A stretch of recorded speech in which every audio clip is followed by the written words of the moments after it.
was the goal that won it for Manchester City to take them 7 points clear of Leicester in third. When Leicester look at that goal, will they be a little bit disappointed the way they've conceded it? Very much so. Riyad Mahrez carries the ball for far too long. I mean, in this game, when it's so close, you have to be very cynical. You just have to bring him down, Steve. You can't allow him to go from there to where he passes the ball. And look at the blue shirts. There's one pass on, yet nobody goes with him. I think that's why Christian Fuchs goes off in the end. He looks absolutely shattered. He couldn't stay with Gabriel Jesus' run. But, you either have to bring him down or cut out this pass. He's onside by, a couple of inches easily, so he's onside. There's no problem with that. But you can't allow him to run that far and just slip him in and then get a chance on target. Really poor goal, actually. Considering he's acquitted themselves really well, as Owen rightly said before. Yeah, that was one of the few times there was space. You saw in that first half they had a back five, plus the three midfielders in front, and the two stayed up. There, they were just a bit open. And I think because Jesus peels off and almost goes down the wing, Mahrez goes down the middle, the centre-backs didn't have anybody to mark. So they were a bit confused whether they should go press Mahrez. And it was just a good bit of execution, but poor defending, really, from Leicester. He finished it well, though, Jesus, having just come on. Oh, he's brilliant. I mean, he's the best reserve centre-forward anywhere, I think. He's unlucky that he's behind Sergio. But let's be honest, Sergio's one of the greatest we've ever seen. So he's brilliant to have come off the bench and affect the game. And he offers you something completely different than Sergio. Sergio didn't have a touch of the ball in the penalty area up until his penalty missed, didn't he? And he comes on and his movement is completely different to Sergio Aguero, so it gives you a completely different option of how to play and how to pass and where he's going to be. And you see, it was prevalent in the goal. His movement was brilliant. He comes out wide, moves back in. He's always moving all the time. And the man in question, Riyad Mahrez, put it on a plate for him. He certainly did. And as if by magic, he's live at the King Power Stadium waiting to speak to us. Riyad, good to see you. Well done. How much did you enjoy that back at Leicester? No, it's always good to come back to Leicester. A lot of memories, and we have won, so I'm happy. Yeah, the first time you've won since leaving Leicester, and you had a big hand in the goal. Yeah. First time I win here. We won in the Carabao Cup, I think, in the penalties. But last year in the league we lost. So yeah, it was a tough game, but happy to take the 3 points. And you were allowed to run a long way for the goal, weren't you? Yeah, I was running, and then more I was running, more I see the space open. So I try to go inside the space. I want to shoot at first, and then at the last moment I see Gabi, so I try to act like I'm going to shoot, and I give it to him on the right, and it's a great finish. We were just talking about Gabriel Jesus. I mean, his numbers are terrific when he comes on. He has a real impact. He's a very good striker. Like you said, he don't have the luck to be behind Sergio, but he's a top striker. Riyad, what do you make of the way Leicester played today? Were you surprised at the way they set up? They had the back five and the two centre forwards stayed up the pitch? I thought they was gonna take more, take a goal, like try to match us, like a 4-3-3, try to cause us more problems. And then I think it's because they didn't have a holding midfielder, so it was difficult for them to find the balance, and they played at 5, so that's why they made it more difficult for us. But we are used to play against a team very deep with 5 at the back, so we always try to find a solution and try to create chances to score goals. Riyad, Steve McManaman, physically, how are you all feeling after the winter break, looking forward to the game on Wednesday against Real Madrid? I think it was a very good test today before Real Madrid. Tough game, a lot of intensity, and that's what we needed. I think the team feel very good, and we are ready to go there and try to win. And in terms of the Premier League, your manager has said you want to finish as close to Liverpool as possible, and in second. You've got a 7-point gap now over Leicester after that win. Yeah, we knew if we won today, we increased the gap and we increased the point. Now it's 7 points. I think it's very good. We have to keep going. Obviously, Liverpool are far away from us. They're having a very, very unbelievable season. But we are behind. We don't give anything. We have to try to get the more points we can and try to finish as high as possible. Riyad, well done. Thanks for joining us, and nice little birthday present after yesterday. Yeah, thank you very much. Well done. Well done, mate. Well done. Well done. Riyad Mahrez, whose birthday it was yesterday. From Riyadh to... Dermot Gallagher. Were you ever worth 60 million? He's worth more than 60 million, Dermot. Gonna have to earn it now, isn't My it? dreams. I should not have had a drink with Dermot. Your phone's been red hot today. Oh, it has. I can iron my shirts with it, Steve. There was one penalty in that game. These boys think there should have been more than one. What do you say? So they think the one that wasn't given should have been a penalty.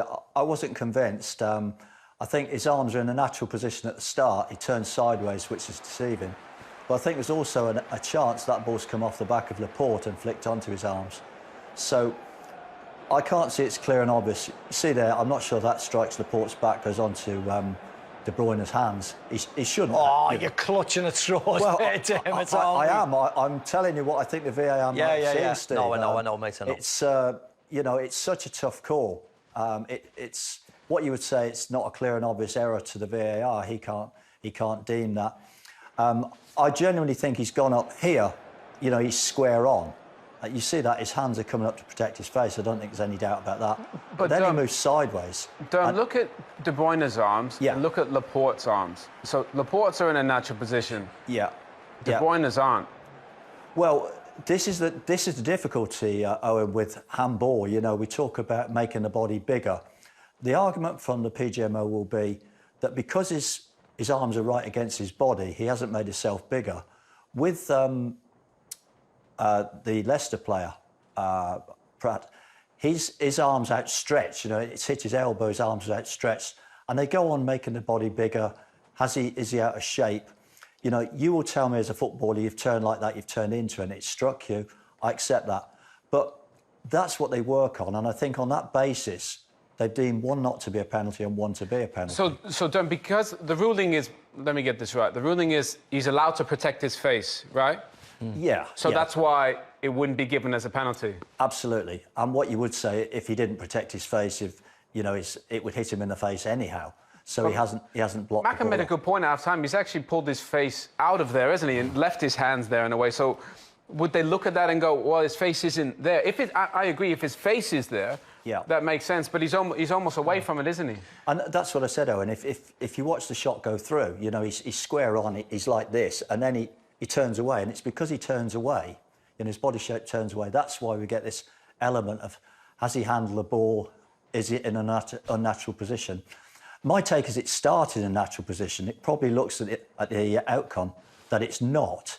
But I think because by the time he's turned sideways, the ball's so close to him, they've given him the benefit of the doubt. And I can understand that. Yeah, well, Are you satisfied with that, Macca? No, I think that's still there. That is on that picture is brilliant. It's you an can see unbelievable it doesn't come off his back. If anything, it hits them at the same time. And I get Dermot's explanation. I really do. I just do not agree with it. That's all. It's simple as that, really. And I think Dermot rightly said, it's just our interpretation. It's just how inconsistent the handball rulings are at the moment. I think that's the most frustrating thing. Listen, I played lots of football in my time, and it still frustrates me. You can imagine the average Joe who's watching the game in a pub, in a bar, at the ground, and not getting the instructions that we're getting off Dermot. It must be incredibly frustrating for them all, because, you know, the Leicester fans now are thinking, I bet you Brendan Rodgers is thinking, how come they've got a penalty and we haven't got a penalty? You can guarantee that's what you he'll be can thinking. guarantee they'll all be like that. And do you accept, when we look at Dennis Pratt's offence... Oh, no, I think Dennis Pratt's... No, but do you accept it's different to Kevin De Bruyne? That's what Dermot's saying. Yes, to a certain extent. Yeah. He's running out and he turns his body and puts his arms in the air. I thought that was a penalty. I thought two of them were a penalty, to be very honest. His arms are right out at a right angle. It's definite penalty. It makes himself bigger, doesn't it? Silhouette's bigger. I've got no problem with that at all. I just thought that Kevin De Bruyne one was a definite penalty as well.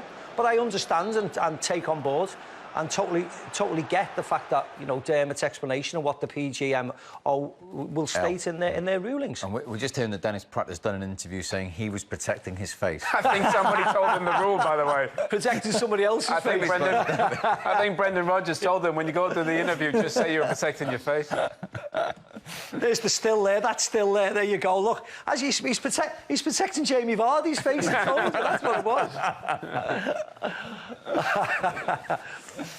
Do you accept Macca's point there, Dermot, about the explanation for the fans? He's absolutely right, isn't he, Steve? You know, that's how football is, and it's unfortunate. You know, communication doesn't always cascade down to the people who want it. But I think without doubt that's a penalty. I think everybody will give a penalty there because his arms are so outstretched. You know, he has made himself bigger, and he's got no case to answer, has he? The referee's got no alternative but to give a penalty when he's seen it. Yeah. And what's going on with City and penalties at the moment?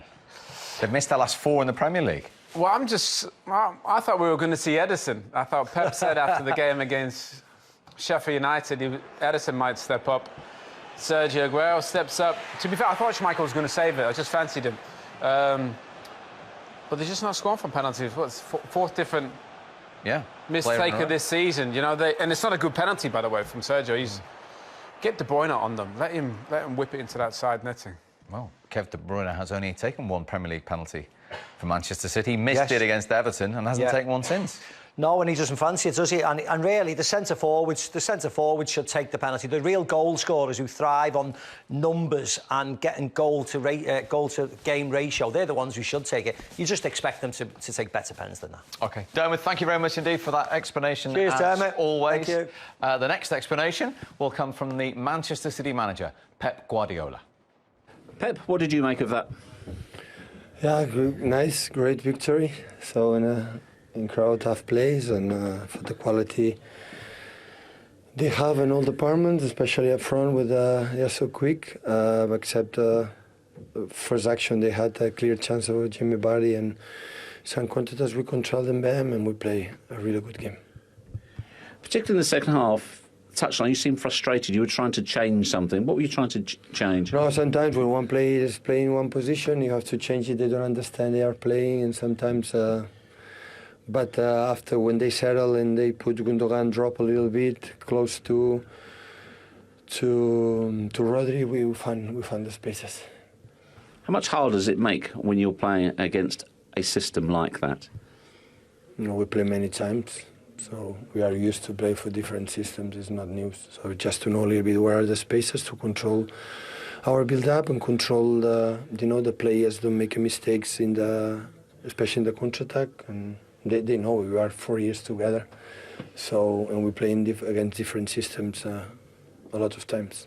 You got the win you wanted, so good news. But it's another penalty miss. That's 4 in a row. How much of a problem is this? Well, next time we'll score. Will you have a different penalty taker next time? I'm not sure if you were half joking. You said Edison is probably our best penalty taker. Would you consider letting him be the penalty taker? Of course, it's a problem. So we miss in Tottenham against the Spurs and many games, Atalanta but next penalty. What I want, I tell them. So with the guy who's going to take a penalty, be convinced to score a goal, take one decision, to go there, and after miss. So next time when we are going to play to win something, we are going to score. And also as a coach, when you make a substitution like that and he scores, does that give you extra satisfaction? No, because always you take the substitution for the best for the team, not for say we are brilliant because we score a goal and we are not brilliant, we don't score a goal. So that it doesn't work in that way. So always we try to do all the managers is the substitution to improve, to do something maybe can add to the team or avoid some mistakes, but not for the cause of the consequence you are right or not right. So always there is one idea. We want a little bit push. The last minute with 0-0, Gabi is a player like always came in perfectly and gave this intensity and important. So last game he missed 3 clear chances and today he scored because he's just becoming stronger. So he missed the opportunities, clear ones against West Ham because didn't shoot. And today he shoots. So that is what they're doing strikers. So go and shoot. And after it's goal or no goal or the keeper saved, also the keepers are good. But and that's why I'm so pleased for him. He's pleased about it. We're back to the King Power for some more reaction shortly after we've heard from the Leicester boss, Brendan Rodgers. We're disappointed we didn't get a penalty. It's so clear, and for me, it's how it wasn't. I'll you know, I felt it was the reason why VAR is brought in. You know, you put your hands up and you stop it, and you see the flight of the ball. It's going towards the goal and towards the corner, and Kevin De Bruyne stops it. So for me, it's a clear penalty. But we didn't get it. We had other chances in the game. Probably missed out on the last pass when we got in. But we're always a threat in the game, and of course they have big quality. But I thought, you know, I was so pleased with how we defended that.